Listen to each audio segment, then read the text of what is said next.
La révélation de leur relation avait fait beaucoup de bruit en 2014. Cette année-là, Closer dévoilait au public que le président de la République en exercice, François Hollande, qui était en couple avec Valérie Trierweiler au moment de son élection en tant que chef de l'État, entretenait une liaison secrète avec l'actrice Julie Gaillet. Au final, le président socialiste s'est séparé de l'ancienne journaliste de Paris Match, afin de vivre au grand jour sa romance avec la comédienne. Depuis la fin de son mandat au sein de l'Élysée, François Hollande coule des jours heureux aux côtés de celle qui est récemment devenue officiellement sa femme.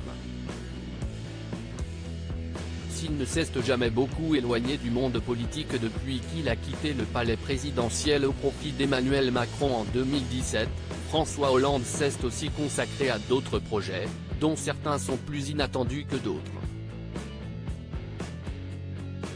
Le dernier en date est en tout cas plutôt surprenant. Dans le cadre d'une interview accordée au quotidien local La Charente Libre que l'ancien chef de l'État a révélé qu'il va bientôt se lancer dans la comédie. En fait, François Hollande va prêter sa voix à l'un des personnages d'un célèbre dessin animé.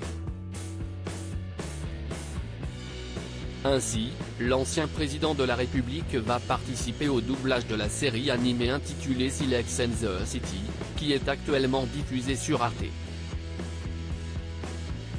François Hollande marche dans les traces de Volodymyr Zelensky le dessinateur de la célèbre BD, qui a proposé en personne à François Hollande de prêter sa voix à l'un de ses personnages.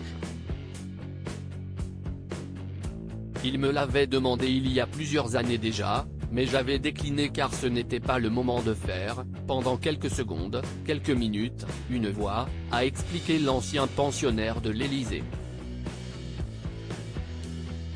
Pour rappel, ce n'est pas la première fois qu'un chef d'État s'essaie à la comédie.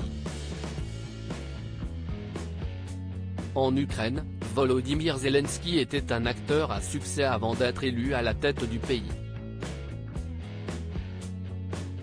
Il en fut de même pour Ronald Reagan du côté des États-Unis dans les années 80.